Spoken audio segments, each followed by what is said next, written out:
पत्नी ने न जाने क्या किया था कि पति ने उसे एक के बाद एक कई थप्पड़ जड़ दिए।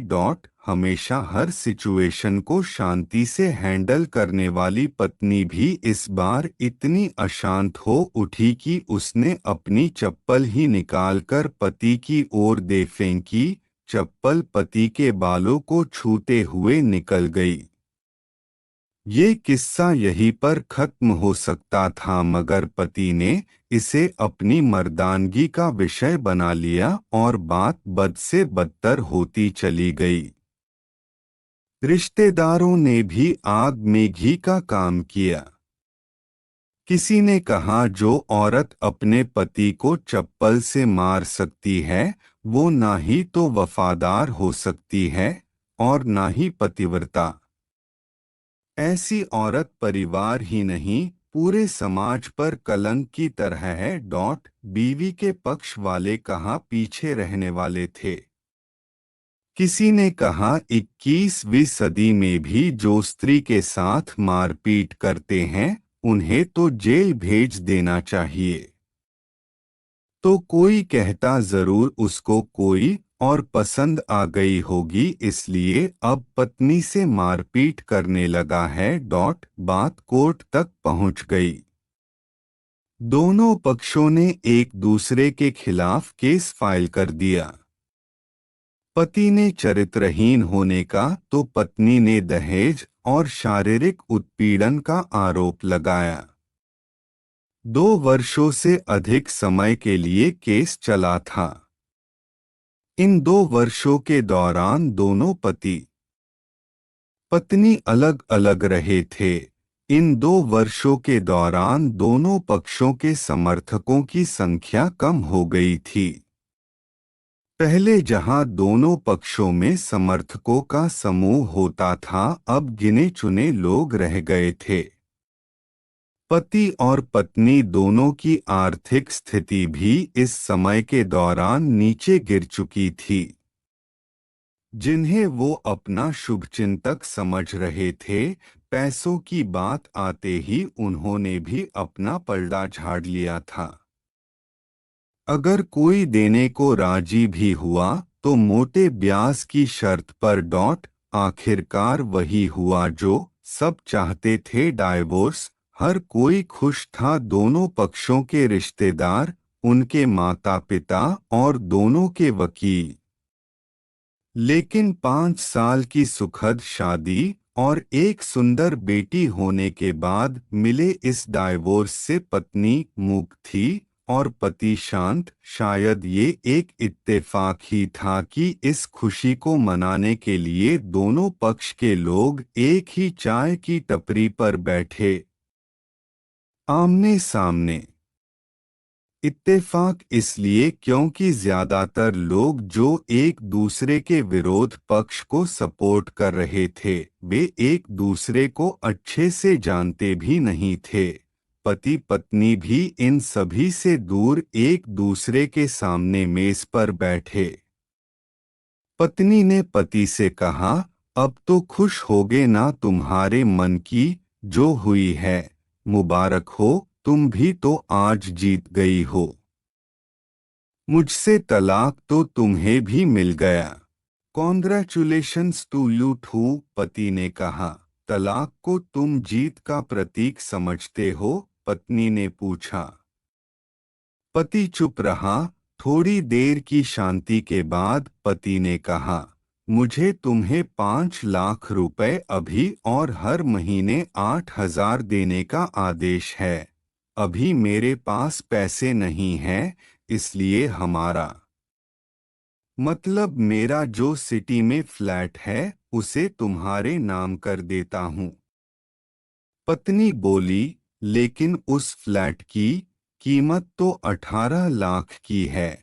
हाँ, लेकिन हमारी बेटी तुम्हारे साथ है और आगे जाके उसके खर्चे भी बढ़ेंगे, तुम्हें थोड़ी आसानी होगी। पति ने कहा, नहीं नहीं, मुझे सिर्फ 5 लाख ही देना और तुम हर महीने 8,000 तो देने ही वाले हो, मैं मैनेज कर लूंगी। अगर 5 लाख नहीं है तब भी कोई बात नहीं, पत्नी बोली। दोनों फिर से शांत हो गए। पति सोचने लगा, कितनी भोली और समझदार है ये औरत, जो कुछ समय पहले तक मेरी पत्नी थी और अब अनजान।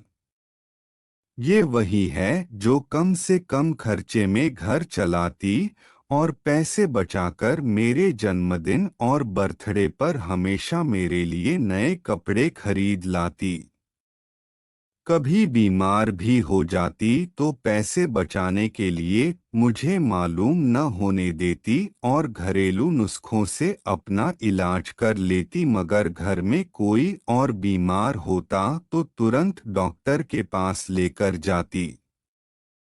मेरी ही मति मारी गई थी। मैं ही अपनी झूठी मर्दानगी के चक्कर में इतनी बड़ी गलती कर बैठा। पत्नी के दिमाग में भी उथल पुथल चल रही थी। अभी भी वैसा का वैसा ही है, पहले भी खुद से ज्यादा हमारे बारे में सोचता था और अब भी वही कर रहा है। ये वही आदमी है जो मुझे एक्सीडेंट से बचाने के लिए खुद मोटरसाइकिल के आगे कूद पड़ा था और अपनी उंगली तुड़वा बैठा था। पता नहीं कौन सी मनहूस घड़ी में मैं झगड़ा कर बैठी। पति ने मौन तोड़ते हुए पूछा, अब तुम्हारे कमर का दर्द कैसा है? ज्यादा तकलीफ तो नहीं होती? पत्नी हल्का सा मुस्कराई और बोली, अभी भी होता है, अब तो पेट में भी क्रैम्स उठते हैं।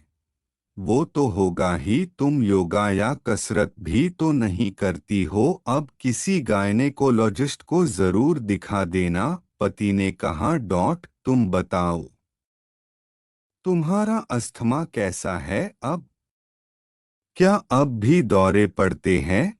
पत्नी ने पूछा। हाँ पड़ते हैं, पहले से ज्यादा, क्योंकि अक्सर इन्हेलर भूल जाया करता हूँ याद दिलाने के लिए तुम जो नहीं हो अब। पति बोला।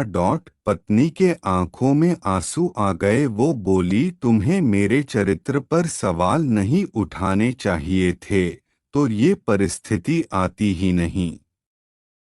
हाँ मैं जानता हूँ तुम बहुत अच्छी हो, मुझसे गलती हो गई, बहुत बड़ी गलती। मैं लोगों के बहकावे में आ गया था। पति बोला। तुमने भी तो मुझ पर दहेज का इल्जाम लगाया था। वो बोला। गलत था और इस बात का मुझे भी पछतावा हुआ। पत्नी ने कहा। पति कुछ कहना चाह रहा था लेकिन हिचकिचा रहा था। पत्नी ने पूछा, कुछ कहना चाहते हो? वो बोला, क्या सब पहले जैसा नहीं हो सकता? क्या मतलब? पत्नी बोली।